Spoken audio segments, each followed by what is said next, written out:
Do you want your pond to look like this?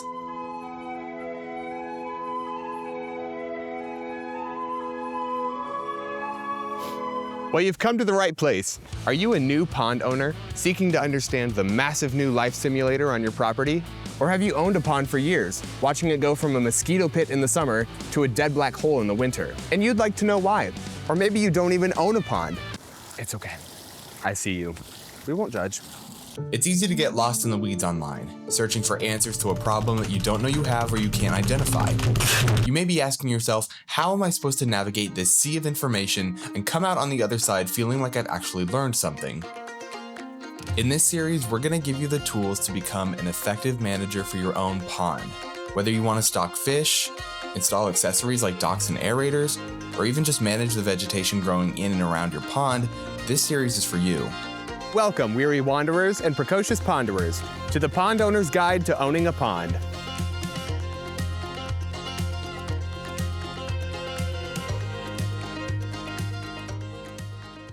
Ponds are a kind of a wishy-washy concept. There is tons of opinionated and biased information just floating around on the internet. To make matters even more confusing, every single body of water is completely unique. Even ponds on the same property, literally within hundreds of feet of each other, are going to have different characteristics that make up their own ecosystem. Whatever solution that you find might work for one pond might not work for another. We need to understand what a pond is supposed to look like.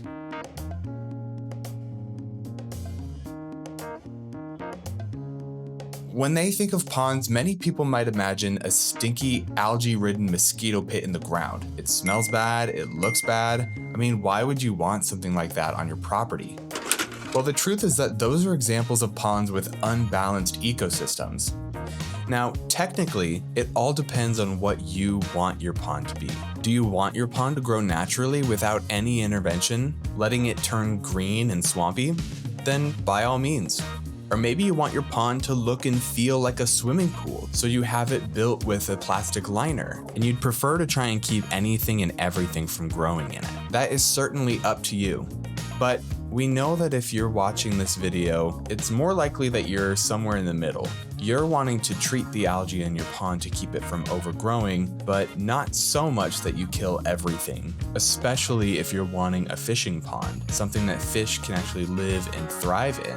Then you need a balanced ecosystem. Your pond should look natural, not swampy, but not entirely clear either. It's the steps that you take to monitor and adjust your water quality that will affect the final outcome. And speaking of water quality, the most foundational concept in pond management is water quality. The first factor we're going to talk about is pH. Other than being something that you vaguely remember from biology class, pH is a numeric scale that describes the acidity level in a water body. Think of pH as acidity. So the scale ranges from 0 to 14, with 7 in the middle being neutral. And despite what you might think, below 7 is actually a higher acidity, and above 7 is less acidity, or what we call basic. pH measures the hydrogen ion concentration in water. Specifically, the number is derived from the negative logarithm of hydrogen ion concentration in an aqueous solution. But you already knew that. The acidity level in water is actually really important for living things. Most aquatic species thrive in a pH range of 6.5 to 9.0. So if you remember, that's neutral to slightly basic. When pH levels start to go above or below that range, it can start to cause problems. Low pH or higher acidity can lead to higher toxicity of certain chemicals, decreased growth, reproductive failure, and death. Having a high pH is less common, but it leads to similar effects. So how is this pH changing? Well, pH naturally fluctuates throughout the day and night cycle. You see, plants and algae in your pond consume carbon dioxide through photosynthesis during the day, which raises the pH. And at night, the reverse happens as they expel carbon dioxide back into the water, which then lowers the pH. What can cause pH to fluctuate unnaturally would be things like more acidic water being introduced from rainfall and runoff, chemical inputs like fertilizers, and higher concentrations of algae in plants that would consume more oxygen than they release. So how can we tell when the pH level in your pond is off? You can buy testing strips that will test the acidity of your water. So these are some of the pH strips that you can actually buy. I got these on Amazon for like $10, and it came with 50 strips, so that's a pretty good value. These ones are really cool because they measure a ton of stuff all in just one strip. So you have your nitrate, your hardness, your chlorine, but what we're talking about is the pH levels down here. And you can see this zone right here is right inside that pH zone, that safety zone, and that's what we're going to be aiming for. So I'm going to take a test strip out, and you can see on the strip that these squares here line up perfectly with the diagram on the side. So we're just going to dunk this into the water now. So we're just going to dunk this in here for a couple seconds. And if you can't get this close to your water level, then I suggest using a cup or a bucket of some sort, something that you can dunk into your water, get a sample, and then you can put the test strip in that. It works exactly the same. All right, so it's been about 30 seconds. So we're gonna just line the strip up with the diagram on the side here, and we're gonna try and figure out which color most closely matches the picture right here. So I'm just gonna drag this along here until it looks about right. And it looks like the color on the strip is matching that 7.5 right there, which is right in the middle of that range right there. So our water acidity is looking pretty good. You wanna make sure that you do this in sunlight, not under LED lights or inside in like really warm lighting or anything. Clear sunlight is going to give you the most accurate color matching here.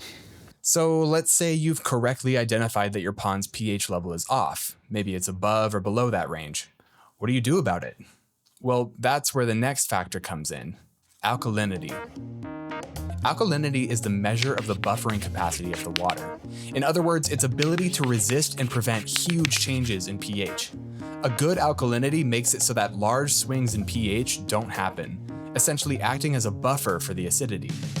Alkalinity is a measure of the negative ions dissolved in the water, specifically carbonate and bicarbonate, which comes from limestone in the watershed that gets dissolved and washed into the pond by runoff. So you may think, okay, alkalinity equalizes pH levels, so if I just have an abundance of alkalinity in my pond, then my pH will be fine. Actually, and you'll find that this is the case with basically everything in nature, too much can be a bad thing. So low levels of alkalinity can cause pH to fluctuate massively from 6 to 10 daily, which makes fish sick or grow slower. But high alkalinity can actually raise the overall pH in a water body, leading to those nasty problems that we just talked about. If you want a good pH level in your pond that doesn't fluctuate too much, then you want good alkalinity. Like I said, these test strips test a lot of things. They also test alkalinity. So we can go ahead and see what our pond's alkalinity is. We're gonna match that color up with what looks the best. I'd say it's about between the 180 and 120. I don't know, it looks a little bit like the 180 right there. And so that's 180 parts per million of alkalinity. So that is right there in that safe zone. So I'd say our alkalinity is pretty good. So now we return to the question, what do I do if I don't have a good alkalinity? Remember how I said alkalinity is a measure of the negative ions that are dissolved in water? Those being carbonate and bicarbonate. Now, if your alkalinity is too low, then applying crushed agricultural limestone can be a good way to raise it again. The best times for this are fall and winter, since nothing's growing, and it'll give your pond time to reach an equilibrium before we reach the growing seasons. You should also get this done by professionals who have the knowledge, tools, and experience to apply it correctly. And if your alkalinity is too high, there are ways to bring it back down, but you want to do so very slowly and steadily. Wild changes in your water quality can be really bad for your fish, so any changes that you make should be graceful and calculated. To lower your alkalinity, you can add organic matter such as cracked corn, soybean meal, or peat moss that will release carbon dioxide as it decays, ultimately lowering the pH. You can also install an aerator, and we'll talk more about these later, but essentially, an aerator just helps to oxygenate the water and helps regulate the pH, especially at night. So far, we've only touched on topics that have to do with acidity. However, this next topic is going to be even more impactful to your pond's health, and it has wide-reaching effects. Oxygen plays a huge role in allowing life to grow within your pond. The primary source of oxygen for a pond comes from submerged plants and microscopic algae known as phytoplankton, both of which produce oxygen through the process of photosynthesis. And just like with pH, oxygen does fluctuate daily. So these daily fluctuations in oxygen are completely normal and not enough to cause damage to the life in your pond. However, massive and sudden depletions in oxygen do happen, and they're the most common cause of fish kills in ponds. So how does oxygen suddenly deplete like that? Well, according to experts at the Texas A&M AgriLife Extension, most oxygen depletions occur in the summer months because warm water holds less oxygen than cool water, and the oxygen demand is greater in warm water than in cold water. So essentially what this means is that during the summer, your pond water is warming up, and it holds less oxygen than in the cooler months, which means those plants are needing to work harder and harder to produce enough oxygen to be able to sustain themselves. These sorts of unbalanced oxygen levels can lead to huge oxygen depletions, especially at night. So if you start seeing dead fish in the morning during the summer, this is probably why. Another cause for oxygen depletion in summer is phytoplankton. But in order to understand why, we need to introduce another important concept. Plants need three things to grow: water, sunlight, and phosphorus. In a pond, they'll have an abundance of the first two, so the latter becomes the leverage point. Phosphorus is a vital element for life. It makes up your bones, your teeth, it's even in your DNA. Phosphorus is never found pure in nature though, only as compounds like phosphate, and it's this phosphate in a pond that will allow vegetation to grow and thrive. Therefore, too much phosphate is what leads to dangerous blooms in phytoplankton. When they bloom like this, it's like a set of dominoes getting knocked over. More oxygen leads to more phytoplankton, which consume more oxygen, which leads to more phytoplankton.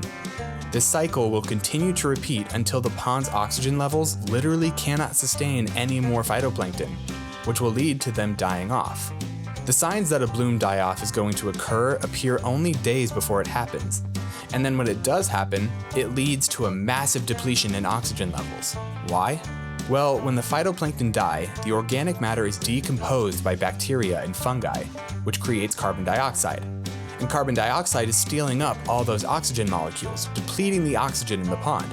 So it's extremely important to monitor when these blooms are happening and whether they're going to lead to that domino effect. Phosphate enters a pond from many sources, like fertilizers, animal waste, decomposing organic matter, and groundwater from phosphorus-rich soil. It's these components that are unique to each region, and what makes every pond's ecosystem so custom. If you notice an overgrowth of vegetation and algae in your pond, phosphorus will be the most likely culprit. You can certainly measure the phosphate levels in your pond, but there's no reason to get so scientific with it. Just do a jar test. So a jar test is something that you can do at home that is a really easy way to figure out if your pond has an algae problem or if it's just dirt particles that you're seeing. So what we're gonna do is we're gonna grab a jar, any size, it doesn't matter. We're going to just go ahead and fill it up with as much of our pond water as we can. So full disclosure, we did just take some muck out of the bottom of the pond and some algae and just threw it in there. Because our pond, as you can see, is crystal clear. But you would do this jar test if your pond was really murky looking. You would just get a jar full of that water, and now we're just gonna let this sit. So you'll let your jar sit for a couple of days to let the particles settle in the water. And the result will show you what is causing that murkiness in your water. If all of the particles settle to the bottom and the rest of the water is perfectly clear, you know that the murkiness in your water is coming from unsettled dirt particles in your pond. That will clear up on its own over time. But if you still have particles floating in the water, not settling at the bottom, that's how you know the murkiness is being caused by algae.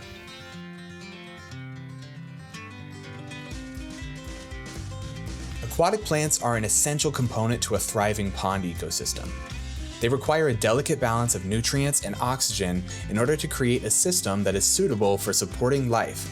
Vegetation can provide a number of benefits for a pond. They create oxygen in the water through photosynthesis. They provide food and shelter for aquatic animals like fish, ducks, and frogs. They can shelter the pond from sunlight, helping to stave off the warmer climate and longer days of summer. However, as with everything, excessive aquatic vegetation can be a bad thing. So, what plants are good for your pond and which ones need to be managed? When do you know it's time to take action, and what action should you take? Starting off with a good, and this is something we already talked about, planktonic algae, or phytoplankton. According to AgriLife Extension Solutions, planktonic algae are the kinds of algae pond owners actually want and the fish need. Phytoplankton are also good because they can lower visibility in the pond, making it harder for sunlight to penetrate down to the bed and warm up the water too much. Filamentous algae, often referred to as pond scum or pond moss, are the most common type of algae that people want to eliminate from their pond. Filamentous algae interfere with recreational activities such as swimming and fishing, and they're just aesthetically unpleasing. When the sunlight penetrates the water down to the bottom of the pond, it'll start to warm it up, and where it warms up the pond is where the filamentous algae will grow. And then it catches oxygen bubbles and floats up to the surface. So pond owners will probably start seeing these mats float to the surface around late spring to early summer and think that the problem is just starting. This algae grows on the bottom of the pond year-round, anywhere that the sunlight can touch the pond bed. Another type of nuisance plant is known as Chara. It looks like a rooted plant, but it's actually just floating in the water, not connected to the ground. It grows along water beds, and it prefers ponds with high alkalinity. If you were to pick it up and touch it, you'd feel the gritty texture from the calcium carbonate deposits. But what's most identifiable about Chara is its smell. It has a musty, garlic-like odor, which is why it's often referred to as skunk grass or musk grass. These are just a few of the most common examples that you'll find in your pond. We plan on making a video diving deeper into this topic in the future. But for now, let's talk about how to manage these plants. There are certain types of algae-eating fish that can be deployed, such as grass carp and Picostomus. These fish actually feed on algae, and they can help to maintain the level of algae that grows in your pond. However, the exact species that you use is going to depend on a huge variety of factors, ranging from the temperature of your water, to the type of vegetation that grows in your pond, to the region that your pond is in. I will just say you should always consult with an expert before deciding to stock your pond with any specific species. Another effective way to manage plants in your pond, however, is by using chemical herbicides and algicides. Now, you probably hate the thought of throwing random chemicals into your pond, but just hear me out. The most effective and commonly used chemical controls for algae are algicides containing copper, such as copper sulfate. Copper compounds control pretty much all types of algae when applied correctly, and they only kill algal cells that the copper contacts directly. These algicides are safe in water that's used to drink, swim, consume fish, water livestock, and irrigate turf or crops. However, I'm sure right now you're probably cringing at your screen. You've probably heard all the horror stories about how chemical algicides can be toxic to fish. Well, to be honest, in most cases, it has nothing to do with the chemicals at all, but rather how they're used. There are a couple things you need to keep in mind when treating your pond with chemicals. First off, these copper algicides can kill fish, but only when the water is in certain conditions. First off, you have to have high oxygen levels, ideally above 5 to 6 parts per million. Killing off a bunch of algae all at once severely drops the oxygen levels. So if you don't have enough oxygen in your water to begin with, treating the pond with chemicals is just gonna suck up all that oxygen and kill the fish. It wasn't the chemicals that killed the fish, it was the lack of oxygen. But that's not the only thing. The water also needs to have a high alkalinity, since lower alkalinity can cause certain chemicals to become toxic. When measuring your alkalinity for treating your pond with algicides, you should look for levels above 50 parts per million. Anything below that should be treated with caution. And below 20 parts per million should never be treated with chemicals. So, once you've measured your water and determined that your oxygen levels and alkalinity levels are at a good level, it's typically recommended that you treat half of the pond at a time. By treating one half of the pond at a time, it gives the fish a chance to reach the other half of the pond where there's more oxygen. This also gives the water a chance to sort of circulate. So the water from the other half of the pond that hasn't been treated yet can circulate into the half that's being treated and kind of help to supplant the oxygen levels that are decreasing in that half. Give it a few days to let the water reach an equilibrium and then treat the other half of the pond. And Bob's your uncle. Oh, and I almost forgot. always read the label. Even on a product that you've been using for years, product labels can change over time. So always make sure that you're using the recommended amount. So those are some ways to get rid of the algae that's growing in your pond. But the best method to manage algae is to not get it at all. So one way to do this is by planting vegetation around your pond. Creating about a 10 to 20 foot buffer zone of taller vegetation around the pond can help filter nutrients from runoff. Another thing you can do is installing an aerator. Aerating the pond injects more oxygen into the water, which will increase the amount of bacteria that feeds on organic matter like decomposing plants. Hi, welcome. You made it to the end of the video. Good job. If you made it this far, go ahead and comment salmon in the comments. I don't know. We definitely intend to go further in depth on a lot of these topics in future videos. So if there's anything that you're really interested in learning about, please let us know in the comments. Also, a huge thank you to the aquatic ecosystems consultants. This video would not be possible without the help from their experts. They are a pond and lake management company that can help you with any of the things that we talked about in this video, whether it's water quality testing or algae bloom management or installing an aerator or fountain systems, anything at all. They're super passionate about what they do, and I really enjoyed working with them on this video. If you have any questions or suggestions, please leave them in the comments. And if you'd like to get in touch with us, visit our website at bulletproofpondandlake.com. Again, thank you so much for watching this video, and we'll see you in the next one. Too much? Yeah, I don't know. Smash that like button and hit subscribe, guys.